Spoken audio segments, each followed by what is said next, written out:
Let's turn our attention to the fantasy segment and how this all sort of breaks down in a fantasy sense. So, obviously, we've got a few moving pieces, and not only is it just the Houston Rockets that have brought in a few players, a couple of random moves. Obviously, you've got Jarrett Allen leaving Brooklyn and going to Cleveland. Oladipo somehow got involved. Not exactly sure what went on there, but how do you boys see this affecting? Let's break it down team by team. We'll stay in Brooklyn for the time being. How do you think this affects the boys over there? I'll throw it back at you first, Cal. So obviously it's going to be a big dip for the big three players, right? So James Harden, Kevin Durant, and Kyrie Irving have to share the ball. So they're all going to take hits in usage. They're going to take hits in your fantasy stats. That's just what it's going to come down to. So how big of a hit? How big of a hit do you think they'll take? Like, obviously, they're all talented players. Do you think, like, where is James Harden? If he was like the number one ranked player before, where is he now, do you think?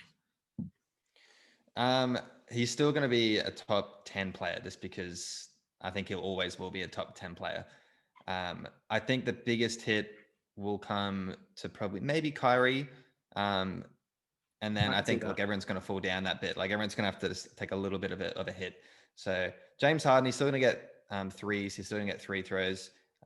He'll put up points. But it's just one of those things, like, all these guys are averaging 25 points a game plus. So how do you really balance that out? Maybe some assists could go up for Kyrie is a positive, which could be useful. Maybe the defensive stats for Durant goes up because he's doing more on that end, like we saw him do in Golden State. Yeah. So that's the positives you could say. But overall, it's still going to be a hit if they're on your team. What about the other boys, Jermaine? Do you think that, obviously you've got Joe Harris and DeAndre Jordan there. Do you see any other big winners or losers? Well, I think Joe Harris will definitely. He'll still be the same. I think he'll be a bit more efficient. Honestly, I think he's going to get a lot more. Not a lot more, but I think he'll get more shots, more open looks. And other than that, I'm going to say DeAndre Jordan will say about the same, if not less, because I think they're probably. I just don't think he's that valuable anymore. Yeah. Yeah, he's definitely on the decline of his career. Yeah, even though they are weak in that position, I think they'll just probably play Jeff Green at center most of the time, to be honest. Do you think Jeff Green will get a bit of center minutes? I can see DJ starting the games, but Jeff Green will play majority, maybe close to 26, 27 minutes. I don't think DeAndre will go past 24 or even 22, to be honest. That's interesting. I had DeAndre Jordan circled as my clear winner on this team. I think obviously he's been out of the rotation with Jarrett Allen playing so well recently, and deservedly so. But I think just in terms of like the fact that they have title aspirations, there's no one else really on this team that has the size and defensive potential that DeAndre has. I know he's older. I know he's not the best player anymore, but I think he's that perfect low usage defensive sort of rebounding guy that fits these guys. He's going to be a lob threat for James Harden and Durant and things. So I still see him playing the majority of the minutes. And if he gets 28 to 32 minutes a game, I think that's a clear win. And he's definitely someone, if he is, and we'll talk about adds and drops later, but I think he is someone that if he is available on your wire, you do grab and sort of see how it all pans out, especially if you need rebounds, field goal percentage, blocks. I'm a little bit higher on the other guys than you, Cal, in terms of, like, I don't think they're going to see a drop that much, just because they're obviously still amazing players. And if it may take a little while, there may be a few slow games to start off with, but I think they'll figure out a way to work it like they did in Golden State. I think Durant is probably the safest in terms of his value probably won't be affected as much as the other two, because he's probably the more efficient scorer. And he does get the rebounds and blocks and steals that the others sort of may not get as much. In saying that, though, James Harden he gets steals, and he, as a guard, he gets blocks. So that's an underrated part of his fantasy game. I don't think that, look, to get assists, you need the ball in your hands as well. So I think the idea of you've got better teammates, your assists go up, I don't buy into that. I think that just by having to share the ball as much and taking turns and things, I think assists for both for all of them are going to go down, and maybe points will go down as well. So probably Kyrie, like you said, Cal, maybe the biggest hit. James Harden probably followed, but I still think it's not a major hit. Like, if someone's panicking in your league and really worried about that, you might even think that this is like a buy low opportunity. You know, they might struggle the first couple of games, and you might even want to throw in a buy low to sort of get them. But let's sort of see how your league mates are reacting to the news, because I think this is a small decrease in value, nothing sort of team ruining, if that makes sense. I've got a question for you guys. With all three of those guys being incredible playmakers, do you think Steve Nash will have to delegate the ball to one of them, or will they be sharing it around, and how's that possibly going to affect their fantasy stock? Well, you go, Cal. You answer this one. Yeah, it's a good question. One Steve Nash might be the answer, but look, they're gonna have to share it. I reckon the ball movement's gonna have to go up. You can't expect James Harden to be dribble like he was previously. I think from a fantasy point of view, if Steve Nash can kind of unlock James on the defensive end, his stats could. The thing is, he doesn't really play much defense. He would gamble a bit, and he's still putting up a steal and a block a game, which is good for fantasy.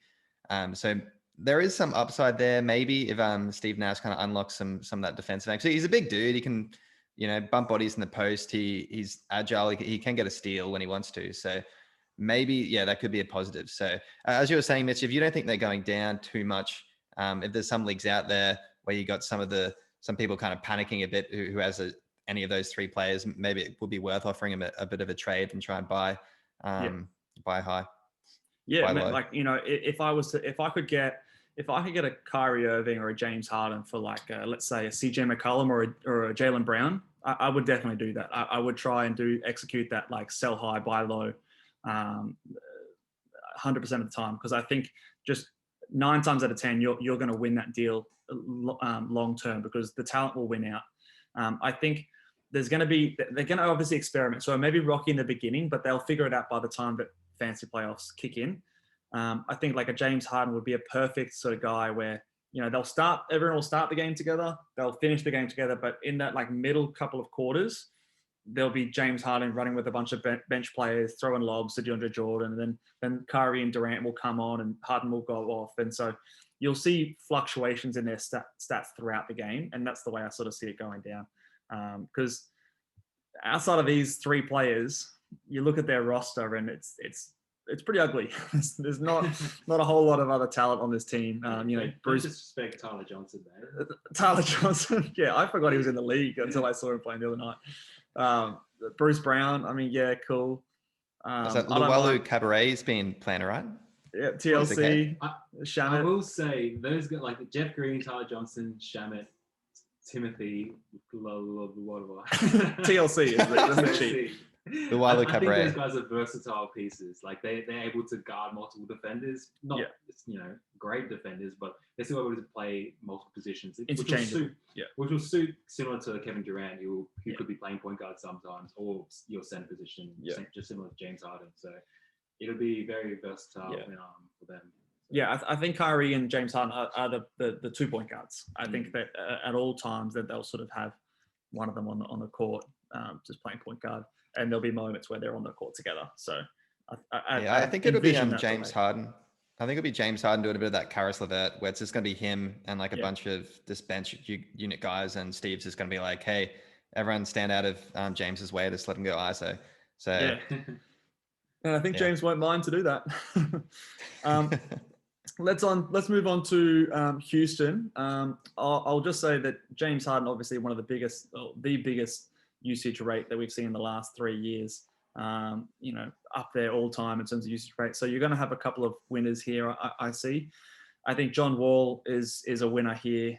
Oladipo maybe sort of marginal increase. So the same. I think one of the other biggest winners is Eric Gordon. He's been pretty hot and sort of has been up and down the season, but likes to get his shot off. So I think he could be someone that if he's available on your wire, you maybe look to pick him up. I'm interested to see what's going on with Christian Wood. Obviously, he got a lot of lobs from James Harden, but I think that counter of usage may sort of work in his favor. Maybe you might see a dip in field goal percentage, but an increase in shot attempts and free throw attempts to be seen there. And I'm not sure what's going on with DeMarcus Cousins. He's had some flashes in the pans where he sort of put some decent stats in limited minutes. Maybe he gets a bit more minutes where they're sort of, looking for a bit more offense. Maybe he and Wood play together at some points, some stretches. So We'll see that. Do you see any clear winners in this one here, Cal? I'm going to lean towards probably Oladipo, because I still think John Wall is going to rest games. And when that does happen, his value will go up. He'll be the main centerpiece. He might run a bit of point guard, get his assist total up. So there's a world I see Oladipo doing pretty well, especially because he's been looking pretty good this season too. He's still not back to all-star Oladipo, but he's looking kind of like 80% of what he was. Maybe he needs a bit of a fresh start now because he was sharing the ball a fair bit with Brogdon and Sabonis. And you can say comfortably his usage will go up, sharing it with John Wall and Eric Gordon. So I think he is a winner. John Wall as well. He's got to go up in usage now with anyone. Look, if James Harden's off the team, everyone really is a winner in terms of usage. So. Yeah, everyone's a winner.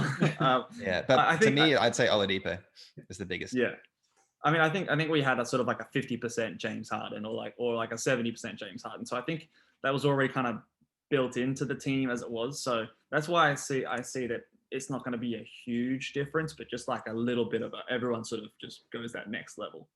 Boosting morale. Yeah, boosting morale. What do you think, Jermaine? Do you think that anyone's a huge winner or? No, I think it's going to be just like you guys are saying. I think it's going to be very similar.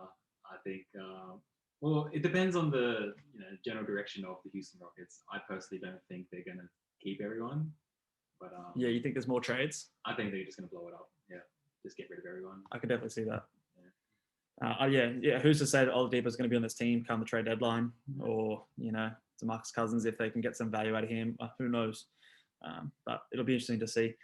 Speaking of trades still yet to come, we'll talk about the Cleveland Cavs because they somehow got in on this deal. Not sure how, but I think it's a win for them. They've obviously brought in Jarrett Allen to the team. A little bit confusing. They've got Andre Drummond. They've got Kevin Love. They've got Larry Nance. They're pretty big in that front court. However, I think of those, players that I just mentioned, personally, I'm the highest on Jarrett Allen. I think he's a young player. Probably fits their timeline a bit better.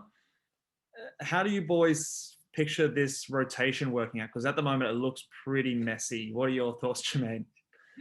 Man, that was the first thing I noticed when Really? I saw this trade. I saw Jarrett Allen on Cleveland. You're like, what the fuck? Well, I'm a Drummond owner myself. So. Oh, true. Yeah, no. So I was just like, I don't know how these guys are going to play at the same time. Will they? Probably not. I don't know. Is that a good idea? But I think in terms of fantasy, both stock goes down. But yeah, I mean, I'm a fan of Jarrett Allen. I think Drummond's still going to get his stats, but yeah, just a bit confused. That's all. Surely, do you think they're going to make a trade down the line? Like, are they going to trade Drummond? Well, Drummond's an unrestricted free agency at the end of this year. I believe they're both free agents towards the end of this year. Well, I think they get rid of Drummond. Yeah, I think they do. I wonder who's going to be buying. Yeah, exactly. Yeah. He's such a weird piece just because he can't shoot. Yeah, that's an understatement. So it's like, who would want to take him? But I don't know. Yeah, what do you think, Cal? How do you see this rotation playing out? Look, I'll say that Cleveland did a great job. They picked up a center for the future, and they got Taurean Prince, who I guess was a bit of a salary dump because he's on about 12 mil or so, but he's still a serviceable role player. And I feel like obviously Andre Drummond opted into his player option. It was about 25 mil, hugely overpriced. Cleveland don't want to pay him. And now they've actually secured a young player who's a great match with Sexland in the backcourt. When you have two small guards, you need a big center who can defend the rim. Drummond isn't really that dude. He puts up stats, but he's not really that guy. From a fantasy point of view, they're obviously going to take a hit. Drummond's going to take a hit. I don't know how that's going to work on the court together. If you have JaVale McGee on your team, they could start both of them. That's the thing. I have no idea what's going to happen. Surely Drummond. I'd still put Drummond as your starting center, but he'd still be sharing minutes. I don't know. You could I'm put really Drummond and try and trade him. That's true at the deadline. Yeah. I think that's more likely the scenario that Drummond starts in the short term, and whether or not it's a trade at the deadline or they just don't get anything for him because there's no value out there for him. They realize that, hey, we're probably just going to lose this dude in free agency. We like Jarrett Allen's future better. Then they make the switch then. So I think that's my reading on it, that I think Drummond will start to begin early on because he's more accustomed to the team. But then by the end of the season, by fantasy playoffs time, I could see Jarrett Allen starting on this team. It still sucks because it's still, even if no matter who starts, the other's going to take value off because they're going to split minutes. It's not like I don't think one of these players is going to play 30 plus minutes a game. And you still got Kevin Love who's supposed to come back into this team, Larry Nance Jr. I don't know, like they've got a lot of front court players and centers, and JaVale McGee's still there. I forgot about JaVale McGee. And they're all pure centers as well. None of them can play different positions. Yeah. I don't see Drummond and Jarrett Allen playing together. That's horrible spacing. I've seen the Knicks deal with a few of their big guys. That quite turned out well. Maybe they pull a Knicks. I don't know, but I just think in this scenario, I think it's lose everywhere you go. So unfortunately, if you own any of those players, I don't think it's good for any of their values. Do we still see Larry Nance Jr. playing at the 3? Because he's been leading the league in steals with 2.4. They have done that before. And I wouldn't shock me. I think that could be the way that they squeeze some minutes out when Kevin Love's back. Yeah, Larry Nance could play some minutes at the 3 because at least Love can space the floor. Yeah, all right. Well, let's go on to the last team with just the sole addition of Karis LeVert at Indiana. Do we think this affects Karis LeVert's value at all, Cal? You're a LeVert owner, an enthusiast. Look, I've got LeVert. I've also got Brogdon and Sabonis. So I'm now team Indiana. Let's go. But yeah, look, I think surely if anything, it'd be positive. He's going to start now. Yes. The thing is on that bench, like it was his unit. It was like, look, go put up your shots. As I said before, he was putting up about 16.7 shot attempts per game, which is pretty good. With Kyrie out, he was being absolutely balling as well, putting up like 30 points, 5 and close to 10 assists over the past couple of weeks. While Kyrie's gone, so he's been killing it. They might still stagger the minutes with him and Brogdon a bit, and just let Karis do what he was doing in Brooklyn while also having some job with the starting unit. So I think there's upside there. I don't see it dropping. I think it could either stay the same or increase. Yeah. Okay. What do you think, Jermaine? I think this is a win for everyone. I think this kind of defines people's roles a bit more, especially when you had Brogdon and Oladipo. It was kind of like who was out from this team. Yeah, I think it was clearly Malcolm. Yeah, and he's obviously deserved it by staying. But I think with Oladipo out of the picture, we're going to see Brogdon possibly unleashed because this dude has sneakily become really good. I think he's going to be really, really good. And I could see him maybe by the end of the year possibly being a top 5 point guard. Whoa. This dude has been putting up incredible numbers, and not just incredible ones. They've been winning basketball as well. Yeah, they have. They'd surprise me. He's ranked number 12 on fantasy right now, just FYI, and he's on my team once again. Like I think that will drop. Turnover, man. Like, I mean that outlier. We talked about him on the sell high window. I still think that's the case. I think he's obviously going to beat his ADP, and obviously he's going to outperform expectations of him. But I don't think he's the 12th ranked player. In terms of I just want to compare. So obviously the key thing here is Oladipo gone, LeVert in. Pretty similar in terms of stats, to be fair. In terms of shot attempts, nearly identical. Both just near that 17 shot attempts per game. Oladipo's doing it in 33 minutes. LeVert's doing it in sort of 27 minutes, or close to 28 minutes. So, and like you said, Cal, that's come a lot with like Kyrie Irving out and on the second unit. So I kind of see him kind of staying the same. Like I think his minutes will increase by maybe 5 or 6, but his usage will drop, and they'll sort of like offset each other. If not, maybe a little bit of downside, to be honest. I think, especially because his numbers have been inflated because of the fact that Durant missed some time, Kyrie missed some time. I think that where he's ranked right now, I could see him dropping maybe 10 or so spots or something minor like that, just because he has already been inflated because of those outs. But nothing major is my opinion.